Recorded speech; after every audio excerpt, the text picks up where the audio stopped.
Guys, want to promote ClickBank products more effectively instead of sending people directly to your affiliate link?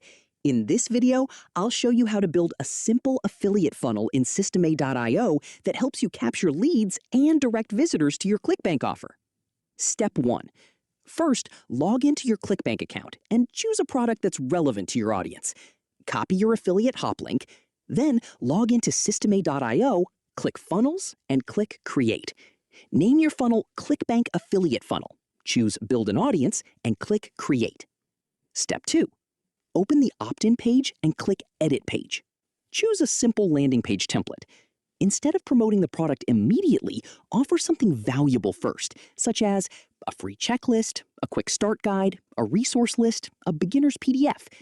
Use a headline like, "Download my free weight loss starter guide," or another headline that matches your chosen ClickBank niche. Step 3. Customize your landing page by adding a benefit-focused headline, a short description, an image of your free resource, an opt-in form requesting the visitor's name and email, and a button like Get Instant Access. Keep the page simple and focused on collecting leads. Step 4. Open the thank you page. Thank visitors for downloading the free resource.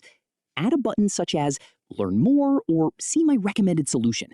Link this button to your ClickBank affiliate hop link. This creates a smoother user journey than sending visitors directly to the affiliate offer. Step 5. Preview your funnel and test it. Once everything works, you can start promoting your funnel through YouTube, Facebook, Pinterest, or your website. And that's it. You've created a simple ClickBank affiliate funnel in Systeme.io. If you'd like to build professional funnels, landing pages, and websites for your affiliate business, check out my Systeme.io affiliate link in the description below. Don't forget to like this video, subscribe to Funnel Growth Lab, and turn on notifications for more beginner-friendly tutorials.